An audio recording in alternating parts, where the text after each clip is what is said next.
예수님께서 십자가 지시기 위하여 예루살렘에 입성하신 종려주일을 기준으로 해서 이제 마가복음의 마지막 단락에 우리가 도달해 있습니다. 예수님은 겸손하여서 나귀를 타시고 예루살렘에 입성하신 겸손한 왕의 그 모습을 보여주셨습니다.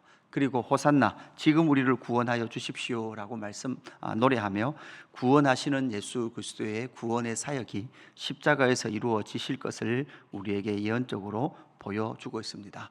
그러면서 주님께서는 그 나귀를 향하여 주가 쓰시겠다 하라 이렇게 말씀하셨습니다. 이제 앞으로 교회의 역사 가운데 주님께서 부르시고 쓰시기를 원하는 그 사람들을 통하여 하나님의 나라는 전파되어지고 하나님의 나라는 열방 가운데 세워질 것이다 라는 그런 모습으로도 이 나귀의 모습이 보여졌습니다.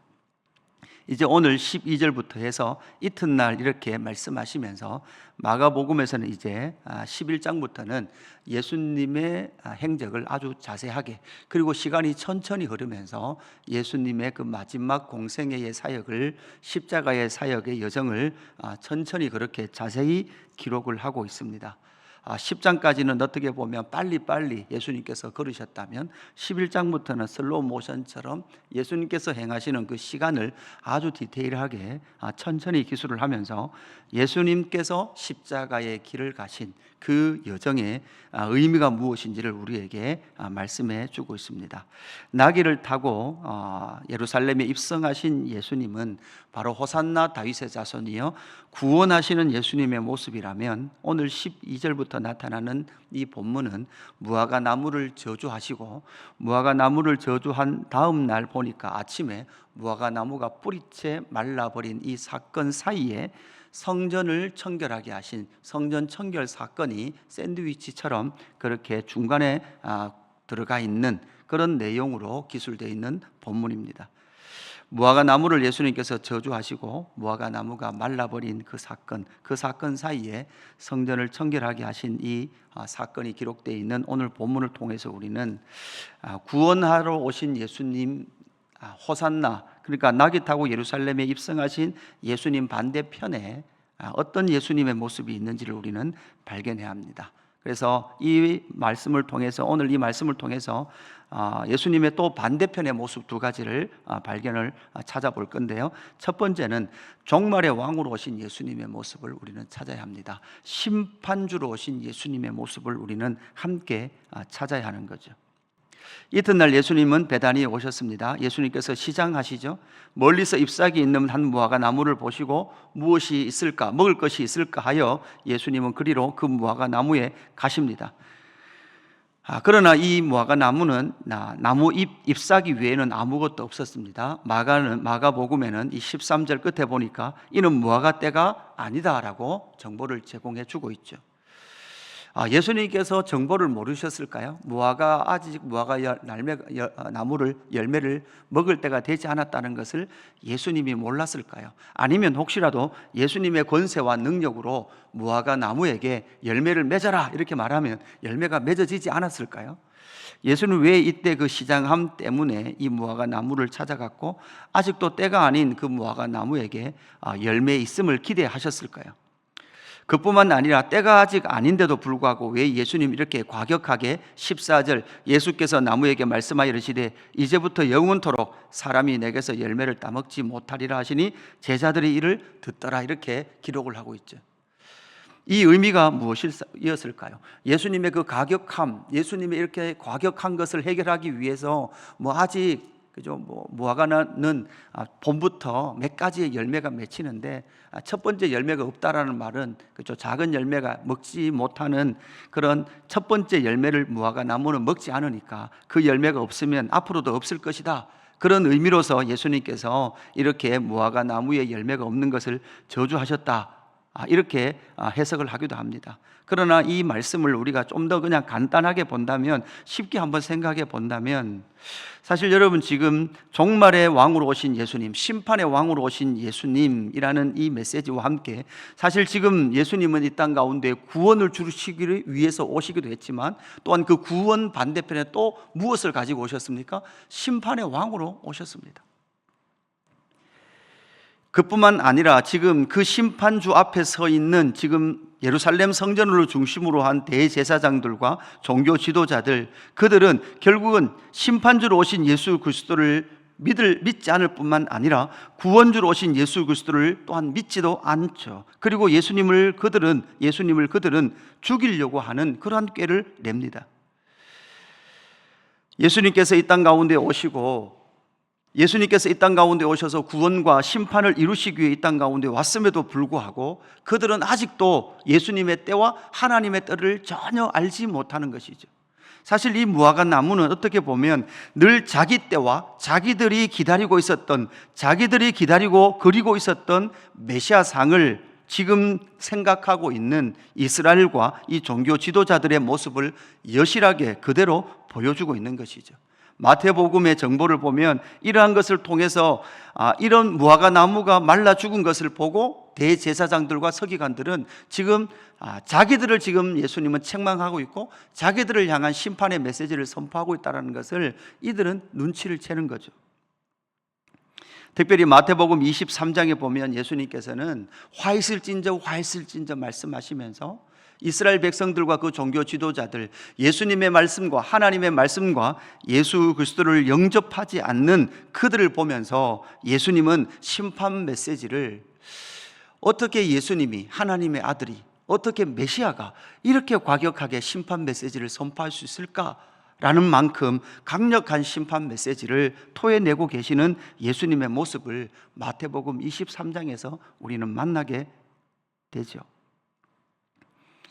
결국 예수님께서 이 땅 가운데 오신 모습은 주여 지금 우리를 구원하소서라고 호산나라고 외쳤던 그 백성들의 요구와 함께 구원하시는 예수님으로 오셨지만 그뿐만 아니라 예수님은 또한 심판을 이 땅 가운데 가지고 오고 계시다라는 것이죠. 여러분, 이 심판은 언제 이루어집니까? 예수님께서 다시 오실 때 최종적 심판이기도 하지만 초림의 예수님으로부터 이미 무엇도 시작됐습니까? 종말과 심판도 이미 시작되었다라는 것을 우리는 기억해야 합니다. 그리고 우리의 때가 아니라 여러분 하나님의 때와 예수 그리스도의 때의 기준으로 우리는 살아야 합니다. 아직 하나님 때가 안 되었습니다. 예수님 아직 나는 부르심을 받을 때가 안 됐습니다. 아직 나는 예수님의 길을 갈 때가 안 됐습니다. 이렇게 우리는 생각할 수 없습니다. 모든 시간의 기준은 하나님의 뜻대로, 하나님의 시간표대로 이 세상은, 하나님의 역사는 흘러간다라고 우리는 분명히 믿는 것이죠. 예수님께서 무화과 나무가 마른 것 저주했고 그 무화과 나무가 뿌리째 마른 것을 보고 베드로가 묻습니다. 예수님, 이 무화과 나무가 말랐습니다. 그럴 때 예수님께서 뭐라고 말씀합니까? 하나님을 믿어라. 23절에 내가 진실로 너에게 이르노니 누구든지 이 산들어, 이 산은 어떤 산입니까? 시온산이죠. 분명히 앞에 정확하게 지시하고 있습니다. 이 산들어 들리어 바다에 던져지라 하며 그 말하는 것이 이루어질 줄 믿고 마음에 의심하지 아니하면 그대로 되리라.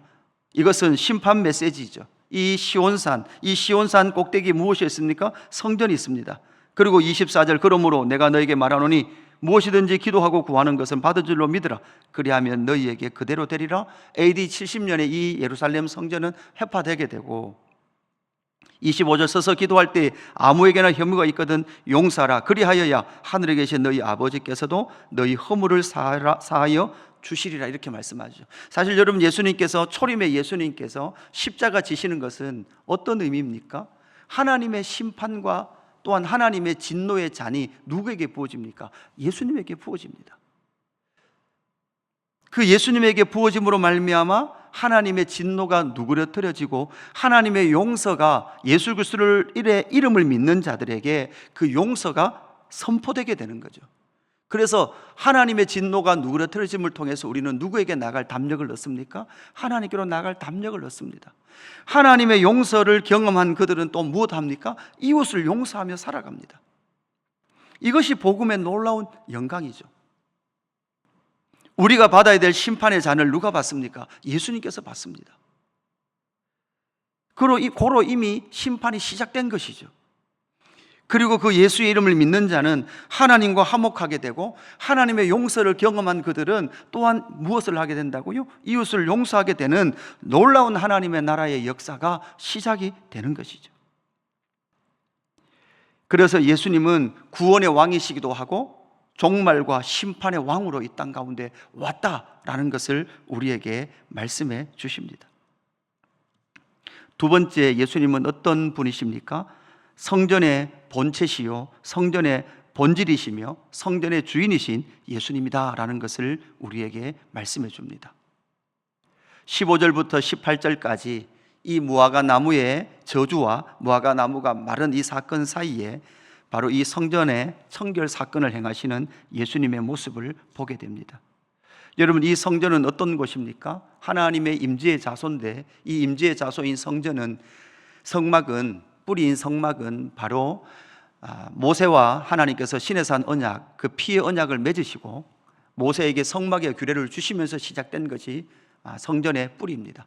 여러분, 이 성전에 들어갈 때는 항상 무엇을 해야 합니까? 짐승의 피를 흘려야만 했습니다. 첫 번째 아담의 범죄 사건 이후 에덴 동산에서 아담의 수치를 가리기 위하여 짐승 한 마리 잡음을 통해서 피 흘린 그 사건을 예표적으로 보여주신 하나님께서 결국 이스라엘 백성, 자기 백성들은 이 성막을 통하여 하나님을 만날 때 지성소의 그 언약궤 위에 휘장들, 그 그룹들 사이에서 하나님을 만날 때는 꼭 짐승의 피 흘림을 통하여 또한 하나님께서 딱 정해놓으신 규정을 따라서 그 성막, 그 성전에 들어와서 하나님을 만나고 하나님과 샬롬을 누리며 하나님의 뜻을 알아야 됐던 것이 이스라엘 백성들의 성전, 그 성전의 뿌리였습니다. 그랬던 이 성전 안에 들어갔을 때 성전에 무엇이 있었습니까? 성전 안에 매매하는 자들, 돈 바꾸는 자들, 비둘기 파는 자들, 그리고 아무나 물건을 가지고 성전 안에서 지나다니는 그러한 모습들.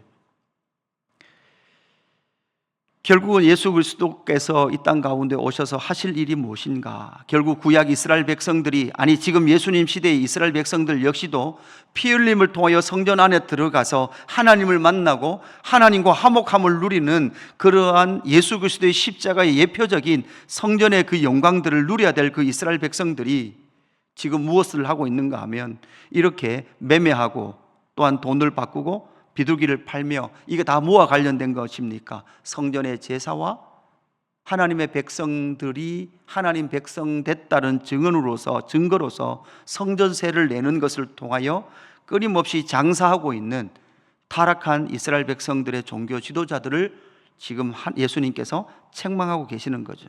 그래서 17절 우리가 잘 아는 이에 가르쳐 이르시되 기록된 바 내 집은 만민이 기도하는 집이라 칭함을 받으리라 하지 아니하였느냐? 너희는 강도의 소굴을 만들었도다. 여러분, 이 말씀은 예레미야 7장 말씀을 예수님께서 인용하고 있는 거죠. 예레미야는 어떤 시대 사람이었습니까? 남유다가 망하는 시대의 그 망함을 모두 다 목격했던 눈물의 선지자였습니다. 그가 눈물 흘릴 수밖에 없었던 것은 하나님의 나라가 비참히 망하는 것을 그대로 목격했기 때문에 그러합니다. 그래서 예레미야 7장 9절 이후에 너희가 도둑질하며 살인하며 간음하며 거짓 맹세하며 바알에게 분향하며 너희가 알지 못하는 다른 신들을 따르면서 내 이름으로 일컬음을 받은 이 집에 들어와서 내 앞에 서서 말하기를 우리가 구원을 얻었나이다 하느냐? 이는 이 모든 가증한 일을 행하려 함이로다. 그러니까 이걸 그대로 예레미야 말씀을 인용해 보면 호산나 다윗의 왕이여 이렇게 말하면서 주여 오늘 우리를 구원하여 주십시오라고 말하지만 그 성전 안에 들어왔을 때는 끊임없이 그들은 무엇을 하고 있었습니까? 바알과 아세라를 섬기고 있었고 그들은 우상을 섬겼던 것이죠. 내 이름으로 일컬음을 받은 이 집, 이 성전은 곧 여호와의 이름이 있는 그곳이고 또한 앞으로 예수 그리스도의 이름을 담아 놓을 그곳에 그것을 도둑의 소굴로 만들었던 것이 이스라엘 백성들이었던 거죠. 지금 예수님 시대도 똑같습니다. 예레미야 시대와 똑같습니다.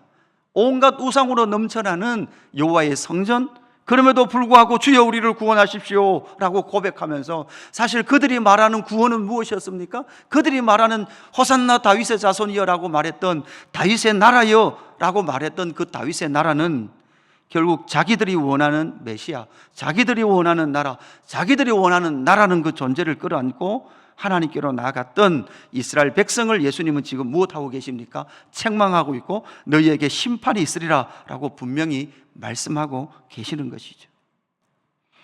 그래서 예수신앙은 무엇입니까? 예수신앙은 우리의 옛사람이 깨어지는 것입니다.